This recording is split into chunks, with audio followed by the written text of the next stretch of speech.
All right. Welcome to SBL for the 2025 March examinations. So this is our first revision session. So the purpose of this session is for students who are going to attempt the exam, we'll have a quick set of tips and instructions that might give you the added marks to pass the exam or get the prize. So let's have a quick look at the important points that might gain you more marks. As you are aware, the examination is a 3-hour paper where pre-scene is released 2 weeks before the exam. For the March exams, the pre-scene will be released on the 18th of February. And obviously, all questions are compulsory. And you can expect around 4 to 5 tasks based on the post-scene in the exhibits.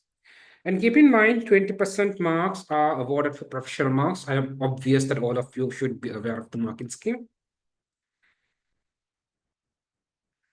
And as you are well aware of the purpose of SBL as well as what SBL aims to create and cultivate an ACCA professional onto, there are various major skills the examiner wants to test you.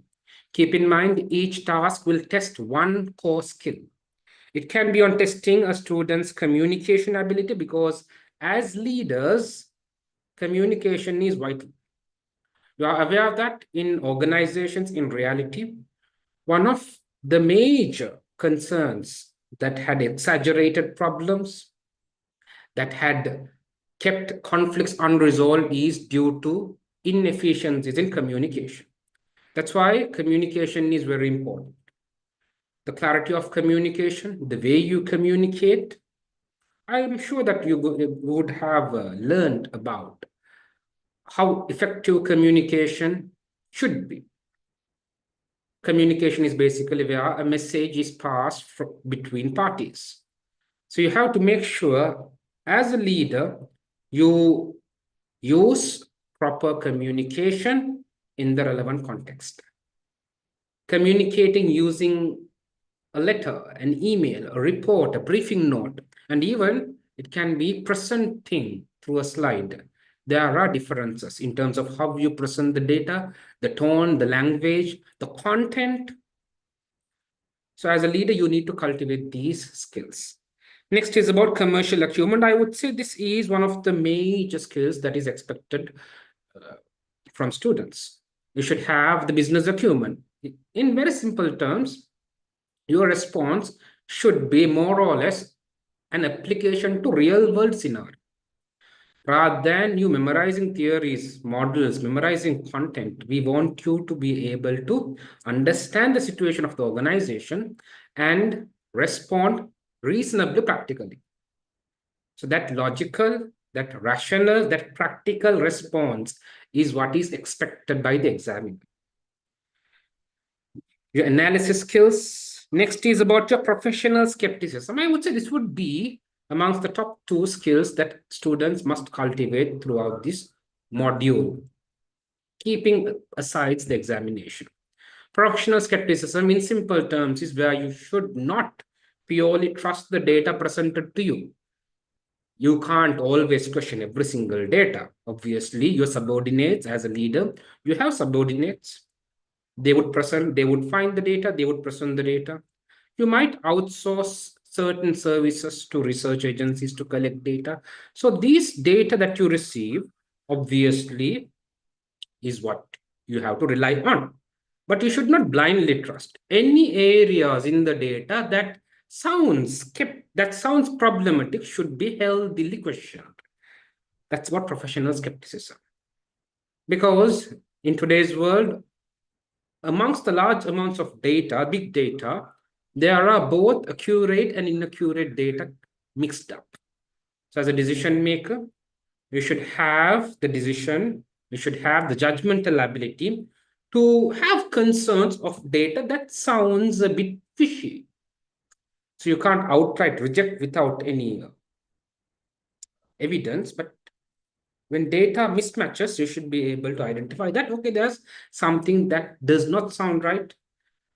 Two typical data that is not going along together, and you should be able to question them. The examiner would appreciate as long as you healthily question with very rational reasons. And evaluation is one more skill that can be tested. And here you can see what sort of areas the examiner will expect you to display in different tasks. When it comes to communication, so these are the key points you need to keep in mind, because see, when it comes to communication, it can be just informing. Informing is basically where you communicate, pass the message. Persuading is where you convince. So passing the message and convincing are 2 different requirements. Be very careful with these specific requirements. It can be clarified where you explain, trying to, ensure that there is proper transparency. Keep in mind the audience. If we are addressing to the board, if we are addressing to a different stakeholder, obviously the way, the content, the depth of the communication would be different, as well as the medium of communication. Are we communicating through a report or a briefing note or a letter or an email? There are differences. Obviously, an email, we don't have massive emails. Emails go basically, the body contains a summary of what the email is all about, along with any additional attachments. But reports can be very elaborative. Commercial acumen tests your business sense, where they can ask you to demonstrate your awareness, display judgment, and even display your insight on the particular case. Analysis can be about investigating information, inquiring, considering. So these are certain sub-skills that can be tested. So always make sure you properly focus on what the task is, what the task is expecting you to. Because 20 marks comes from professional skills. So if you are obviously losing out, this is it does not make enough sense, right? Things that you can easily achieve to displaying your skill. So make sure you do not miss out on this. When you're being skeptic, it can be about probing, it can be questioning, and even challenging information. Keep in mind, when you are questioning, always one area that can play a key role is the raw content of ethical behavior. And finally, on evaluation, it can be asked, they can ask you to assess, estimate, appraise. So when you're evaluating, always keep in mind on materiality. So prioritization of information is a skill that you have to develop when you're organizing your answer.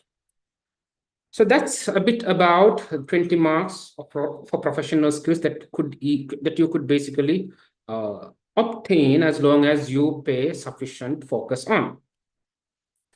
On top of that, I'll be going through a couple of tools that can help you in the examination. Now, I want to clarify, students, that models can be theories, it can be conceptual frameworks. The examiner does not want you to memorize this and insert them in the exam. Keep in mind the models, the theories, the frameworks you learn through SBL. They are tools alone. Just because you insert a model, you won't get marks.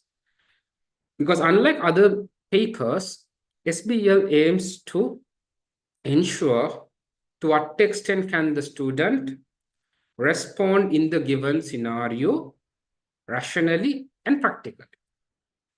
So in real world scenarios, yes, we use frameworks, but frameworks, models are tools that will help us organize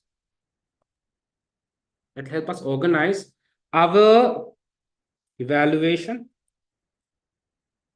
organize our solution, or organize our answer in simple terms.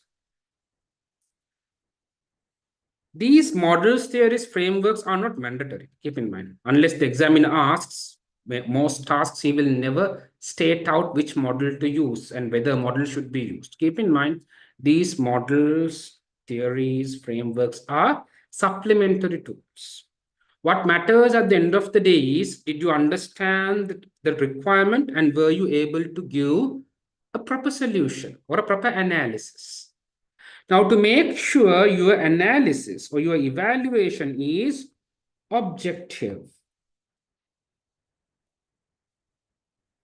to make sure that your evaluation is objective, now comes the role of these globally well-known tools. For an instance, for an example, let me say that I am the director. I'm asking you, a manager, to do an analysis on, let's say, the macro environment. You had learned of PESTEL. So PESTEL is actually not needed. What is PESTEL? Yes, you just categorize your opportunities and threats of the macro environment into these 6 categories. You can identify the same insights without PESTEL. Yes or no? Very easy. So if you had just noted down all the insights in the macro environment and brought it up, there can be voices raised questioning your objectivity. Employees in the organization who dislike you or who want to challenge your discussion, they might bring, one of the problems they might bring up is they might ask you, have you been biased? Have you missed out certain analysis? A very reasonable question. Now, if you have not used a model, how can you justify telling that, okay, I have taken everything under consideration? Now, that's where these models, theories, and frameworks come into play. Why? These models are globally accepted. Academics, corporates, they accept, they utilize these models. So if you're able to present the same information using, let's say, a PESTEL framework or a PEST framework. Now, when anyone starts questioning whether have you missed things out, they are indirectly having doubts on the framework. Now, this becomes your largest support as a decision maker to tell people, yes, my analysis is done and I've used this particular framework, which is well known, which is well recognized by everyone in the world. And through this, you basically generate your insights. So this is where some of the models will help you out in the exams to represent objectivity in your evaluation or solution. There are also certain models which play a different role. For example, a model like Porter's generic strategy displays successful options for competing successful. So they display 4 different successful competitive strategies. So here certain models itself will help you, will provide you a solution. Now, for example, if it asks you to help advocate how the company should compete in the industry, rather than you providing a large explanation, you could utilize Porter's generic strategy and bring up one of their 4 competitive strategies. It can be cost leadership, differentiation, cost focus, or differentiation focus. And then using this model, you extract one of their suitable solutions and then work on that. This will save your time. Similarly, for example, BCG matrix on how to allocate resources. So these are another type of models which will help you generate the answer instantly. So if without this model, still you can generate answer, but you'll have to start justifying every single sentence you are discussing. And if you are to develop a rationally justified answer without using a model, it takes a lot of time. So why should you waste time? So keep in mind, these models are tools for you to develop your answer. It's not 100% mandatory, but this will make your life easier. So in that context, always keep in mind the models themselves will not give you marks, will not make you pass the exam. It's all about how you use these models. So these are some of my favorites when it comes to a strategy. These are some models that I personally believe have a lot of practical application. So I would start with the model brought by Johnson, Scholes, and Whittington when it comes to strategic planning. So you know what strategy is? Strategy is simply what a company believes needs to be done to achieve their objective, what a company has decided to implement to achieve their pre-planned objective. So strategies are not built up instantly. They are basically having a scientific process. First, we need to understand our current situation, strategic position or strategic analysis, where we analyze our business environment. And upon understanding our situation, we have our objective in mind, comparing our targets with the current situation. Now we will develop and derive possible strategic options that can be utilized to achieve this objective. From that, we select the most suitable strategy, and the selected suitable strategy is now implemented. And when implementing, obviously, in reality, not everything's perfect. There will be deviations. So again comes the need to understand where we are. That's why this is called basically not a process, it's called a cycle. And from here, I would prefer another model, that is when you are developing strategic choices and selecting one of those strategic options or choices, how do you identify that? Let's say you develop 10 different possible strategic options or choices, and you'll have to implement 1 or 2 of them. So how do you determine which one or two of these strategies are suitable for you? For that, we use a framework, a very simple framework. I call this the SFA framework, where you evaluate all the strategic choices using three factors. One is the suitability, the feasibility, and the acceptability.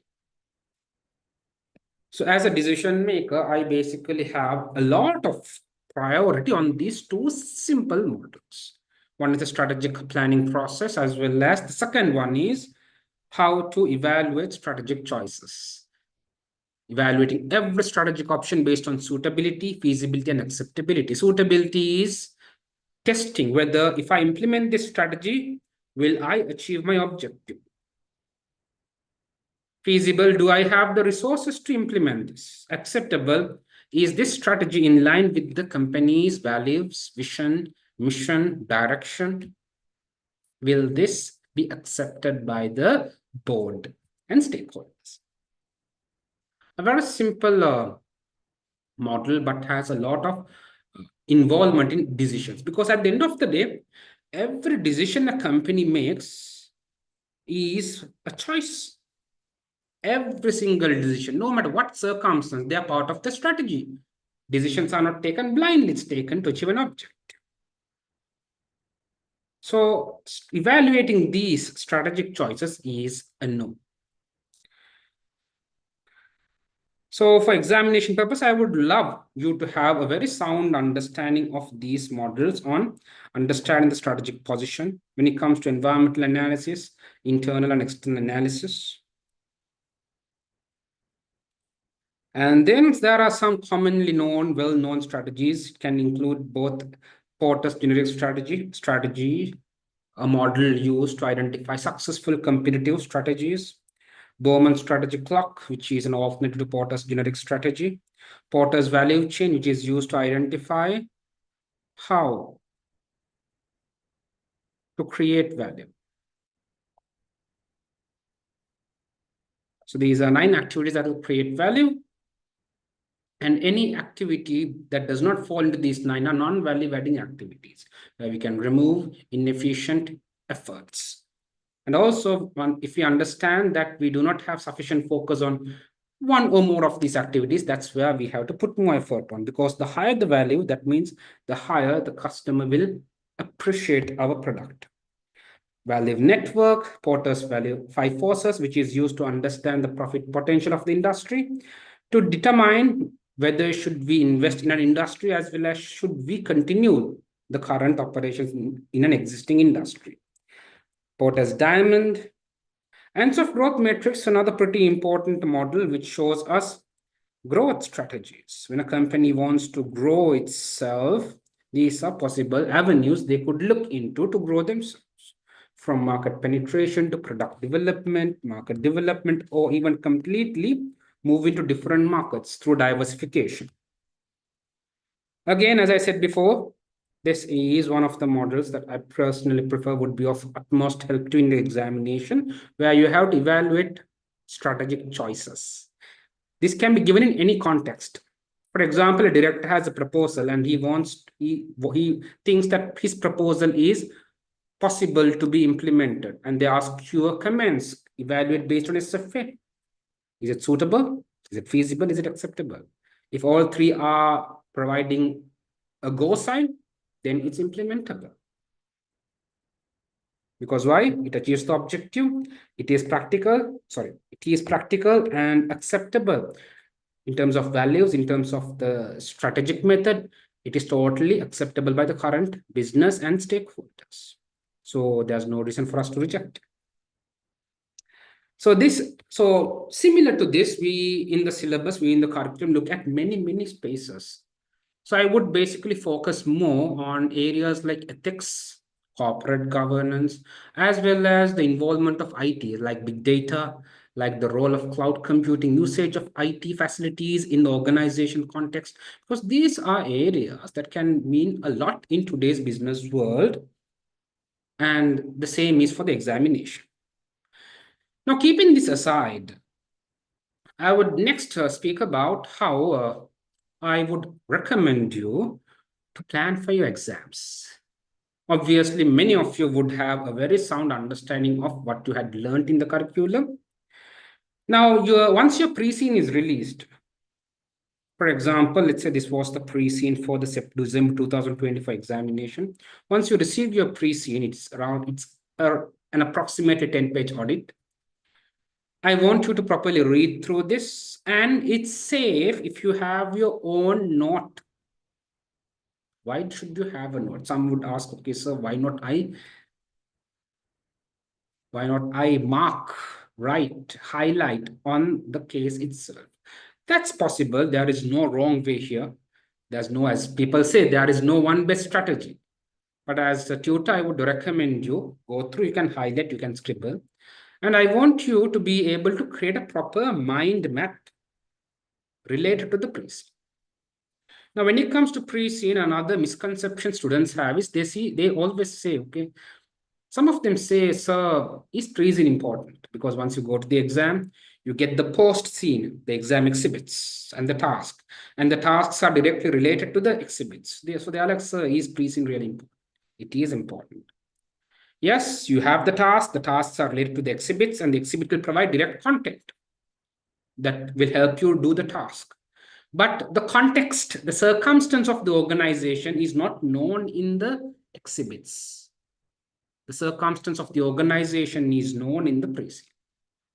Two different companies both have the same problem. For example, both are losing customers in the same industry. But one is a new company, the other one is a century-old company. Do you think the solution should be the same? Not really. One is a market leader, other one is having very less amount of customers, a new company. Obviously, the way they respond should be different. Now, understanding that circumstance of the company, the industry, the competition, the financials, that's in the pre-scene.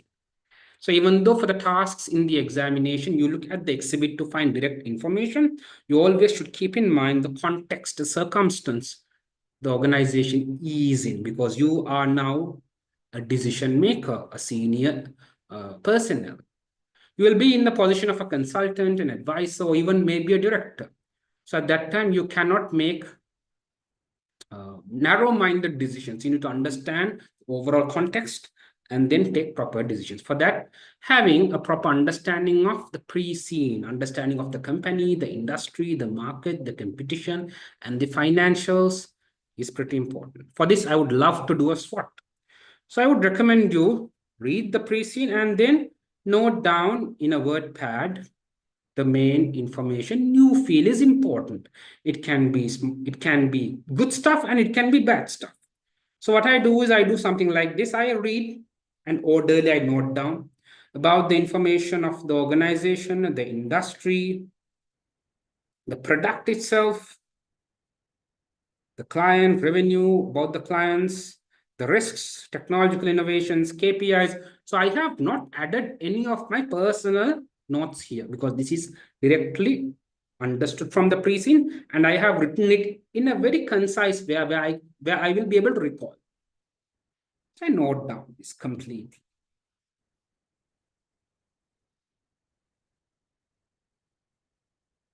Why do I do this? Because once I myself had written this note in the word pad, when I go through this word pad again, I'll be able to quickly build up the mind map because this is what I wrote. When I read what I wrote, I will be able to recall quickly what was that all about. You read this once, you read this twice, you read this thrice. Now you know the important stuff because you yourself filtered out the important stuff. Based on this, I would recommend you to develop a nice SWOT. So this is a SWOT which I basically developed for the pre-scene. Again, no subjective factors, no new factors that was brought in. I read from the pre-scene, from your notes, identify what are the internal environmental factors, the external environmental factors. From the internal environmental factors, identify the strengths and weaknesses. And from the external environmental factors, get the opportunities and threats.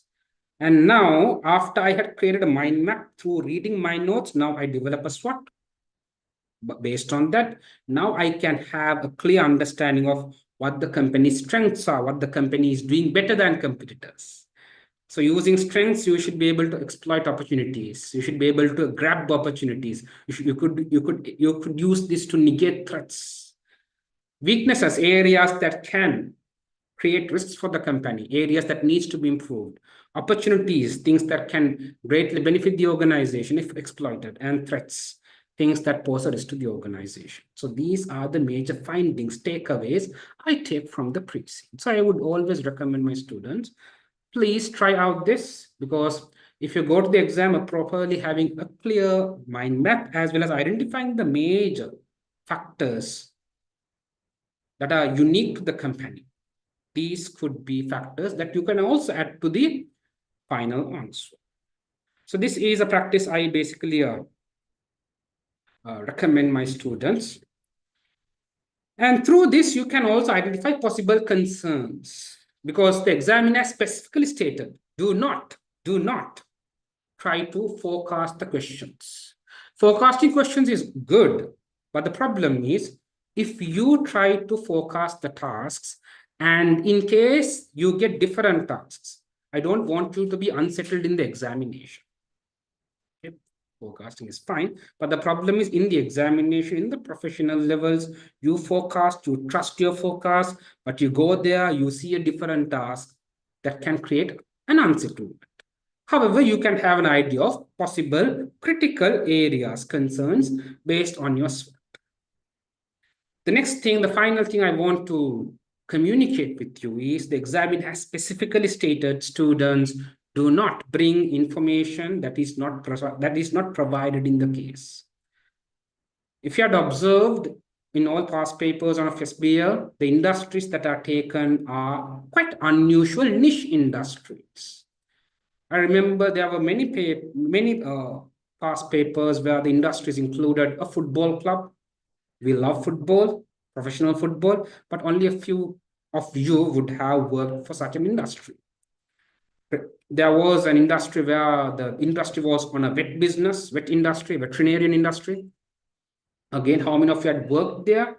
Very limited. Airlines, budget airlines, very limited exposure. They won't go into FMCG, where I don't think they would do anytime soon. That's why the examiner knows, yes,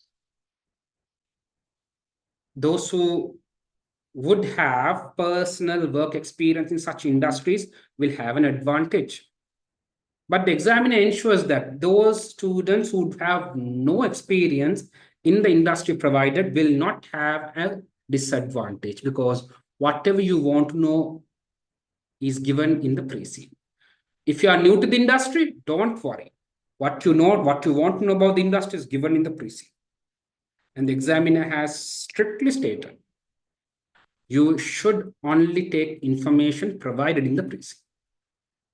And on a very personal note, students who have personal experience, please do not bring information that is not presented in the exam to your answer script. You lose marks. Okay, because you are bringing out information not given in the case, meaning you are bringing artificial information. Even though in reality it might be right, for this particular case, you are bringing information that is not provided. So it might not be factual as per the examiner. So do not bring outside information, but you can use your personal experience to evaluate the content provided. You can use your personal experience to analyze the case, the information given in the exam better. So that's the only advantage students who have personal experience have. And for others who have no personal experience, not a big deal. The examiner has used such a strategy so that everyone is treated as fairly as possible. Right. So with this in mind, I would love to wish you all the best for the upcoming SBL examinations. Once the pre-scene is released on the 18th of February, let's have a quick evaluation on the pre-scene. Right. Have a nice day.